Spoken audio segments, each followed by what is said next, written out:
Yeah.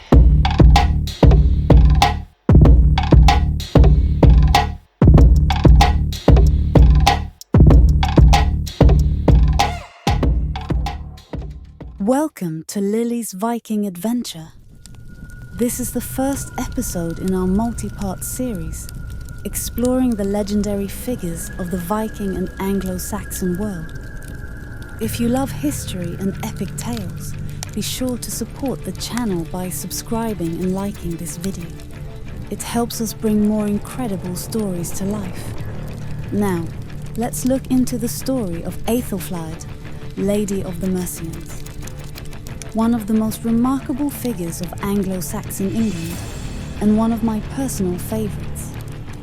To understand her life, we must explore her lineage and the monumental events that led to her birth and shaped her destiny. Her family, a dynasty of kings, queens, and warriors, laid the foundations for the unification of England and set the stage for Æthelflæd's rise to power. In order to understand her, we must first understand the family she came from and the adversity they would encounter throughout her life. The experiences she had would form the woman she became. Join me to explore this exciting time in history. The Viking invasions, a kingdom under siege. Before Æthelflæd's birth, her family's kingdom faced a relentless threat of Viking incursions. The Norse raiders, often described in monastic chronicles as wolves among sheep, struck terror into the hearts of the Anglo-Saxons. The Anglo-Saxon Chronicle, a key source of historical record, frequently mentions the devastation caused by these warriors. They made great slaughter, burned towns, and destroyed all in their path. The Great Heathen Army, a formidable Viking force, landed in England in 865, intent not just on raiding but on conquest. Led by warlords such as Ivar the Boneless, Ubbe Ragnarsson, and Halfdan, they swept through Northumbria and Mercia, leaving destruction in their wake. The kingdom of East Anglia fell, and by 871, Wessex itself was under siege. King Æthelred and his younger brother Alfred fought desperate battles to protect their land, with Alfred's victory at Ashdown in 871 becoming a defining moment in England's resistance. One of the most harrowing attacks came in 878, when the Vikings launched a surprise winter assault that forced Alfred into hiding in the marshes of Athelflæd. It was during this time, legend says, that he disguised himself and took refuge with a peasant woman who scolded him for letting her cakes burn while he pondered his strategy. This period of exile proved pivotal, as Alfred emerged stronger and eventually led his forces to victory at the Battle of Edington, compelling the Viking leader Guthrum to convert to Christianity and agree to the Treaty of Wedmore. Yet the Viking threat was far from over. Mercia, the kingdom into which Æthelflæd was born, had suffered greatly. Viking warlords took control of key strongholds, including Nottingham and York, forcing alliances and subjugating local rulers. The Anglo-Saxon leaders knew that peace would only be temporary, and that a leader with both strength and strategy would be needed to resist the next wave of invasions. Æthelwulf year 795 to 858, the devout king of Wessex. Let's begin with her grandfather, Æthelwulf. He was a ruler who combined military resilience with deep religious conviction. As king of Wessex from 839 to 856, he was instrumental in defending his kingdom from the increasing threat of Viking invasions. Described as a pious man, Æthelwulf dedicated much of his reign to ensuring the survival of his people and fostering alliances with powerful European rulers. One of the defining moments of his rule was his pilgrimage to Rome in 855. Traveling with his youngest son, Alfred, he made a lasting impression on the Pope and secured papal blessings for his family. His journey also led to his marriage to Judith of Flanders, the daughter of Charles the Bold, the Frankish emperor. This marriage was politically significant, aligning Wessex with the powerful Carolingian dynasty. According to Asser, a Welsh monk and chronicler, King Æthelflæd was a man devoted to God, wise in counsel, and a steadfast ruler in battle. Alfred the Great, father of Æthelflæd, warrior, scholar, and unifier. His son, Alfred the Great, would go on to become one of England's most celebrated monarchs. Born in 849, Alfred was said to be a sickly child but possessed a sharp intellect. Asser recalls that Alfred had a great love for learning from a young age, something that would define his later reign. In 871, following the deaths of his elder brothers, Alfred ascended to the throne of Wessex. His most defining moment came in 878 at the Battle of Edington, where he decisively defeated the Viking army of Guthrum. This led to the Treaty of Wedmore, which resulted in the establishment of the Danelaw, a Viking-controlled territory, and a temporary peace. Beyond his military successes, Alfred transformed Wessex through education and governance. He ordered the translation of key Latin texts into Old English, ensuring that knowledge was accessible to his people.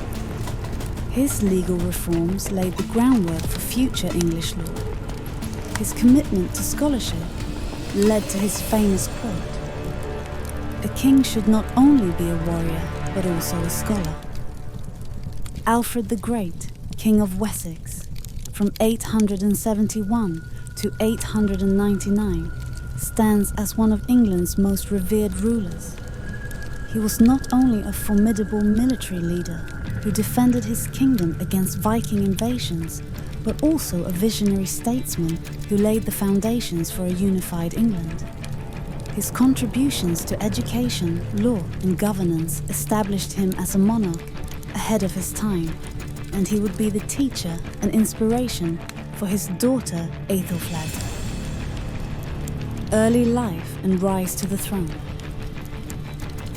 Born in 849 in Wantage, Alfred was the youngest son of King Æthelwulf of Wessex and Queen Osburh. His childhood was marked by scholarly pursuits rather than direct military experience. The Welsh monk Asser, his biographer, notes that Alfred had a deep love for learning, a trait encouraged by his father's pilgrimage to Rome, where Alfred received a blessing from Pope Leo IV. However, the stability of his early years was shattered by the Viking invasions that intensified in the mid-9th century. By 865, the Great Heathen Army, a coalition of Norse warriors, had begun a systematic campaign of conquest. Following the deaths of his elder brothers, Alfred ascended to the throne of Wessex in 871, inheriting a kingdom on the brink of collapse. Military leadership and the Viking Wars. Alfred's military acumen was tested early in his reign. The year 878 proved to be his greatest challenge, as the Vikings launched a surprise attack during winter, forcing Alfred into hiding in the marshes of Athelney. Here, he gathered his forces and devised a strategy that would change the course of English history. The decisive Battle of Edington in 878 saw Alfred's forces defeat the Viking army led by Guthrum. This victory led to the Treaty of Wedmore, which not only secured peace, but also resulted in Guthrum's baptism as a Christian. Alfred's strategy of building fortified towns, or burhs, further protected Wessex from the future incursions. a tactic that would later influence the unification of England. Reformer and lawmaker. Alfred's reign was not solely defined by warfare. Understanding the importance of law and order, he codified existing Anglo-Saxon laws into a unified legal system known as the Doom Book. These laws, based on Christian principles, emphasized justice and fairness. Alfred famously declared, "What we hold most dear is justice, for it alone binds together the kingdom."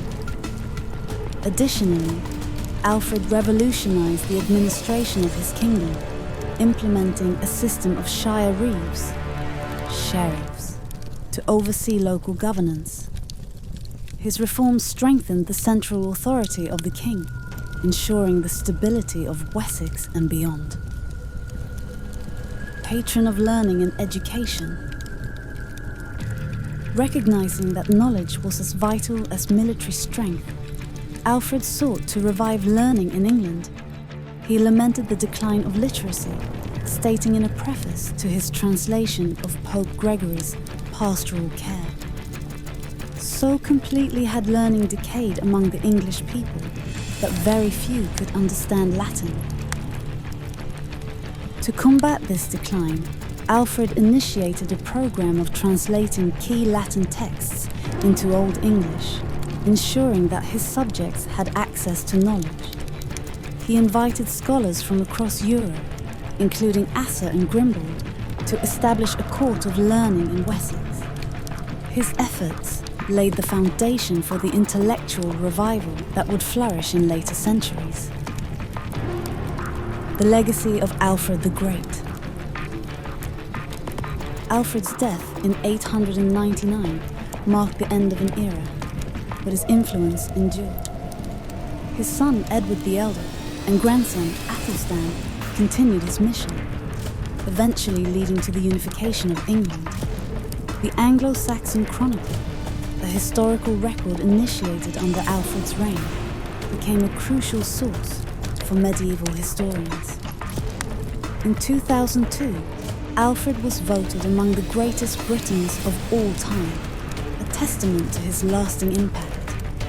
Unlike many rulers of his era, he is one of the few to be remembered with the epithet the Great. If you're still with us, don't forget to stab the like button. Ealhswith, CE 852-902. The noble queen.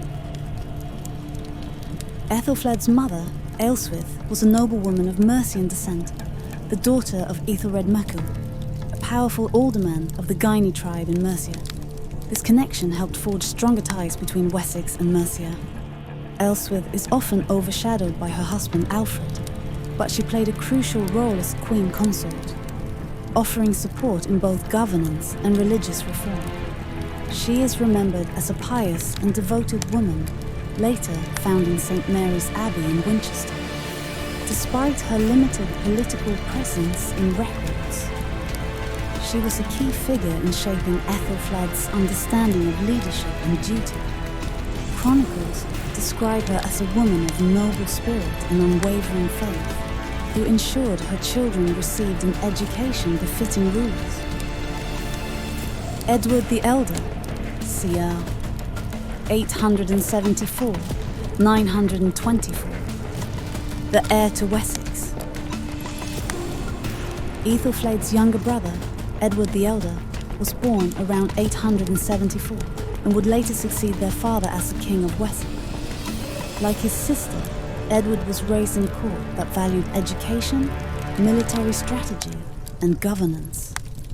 He continued his father's legacy of resisting Viking incursions and worked closely with Æthelflæd in fortifying England against Norse invaders. Their sibling alliance was instrumental in reclaiming key territories and pushing the Danelaw borders further north. Edward's reign saw further consolidation of power, and he would eventually be hailed as one of the architects of a unified England. His military campaigns against the Danes were relentless, earning him the title of Protector of the English. The birth of a future leader. Æthelflæd's birth marked the dawn of a new era. Raised in the court of her father, Alfred, she was exposed to military strategy, diplomacy, and governance from a young age. Unlike most noblewomen of her time, Æthelflæd would grow up to command armies, fortify cities, and lead a kingdom of her own. She was not just a passive observer, but an active participant in the shaping of England's destiny. As we continue this series, we will explore her remarkable rise to power and how she earned the title of Lady of the Mercians. Keep an eye out and hit the notifications bell so you're notified when we post the second part of her story. Conclusion. Thank you for watching this episode of Lily's Viking adventure. If you enjoyed this exploration of history, be sure to like and subscribe to support the channel. Check the description for sources and links to Viking adventure gifts on Etsy.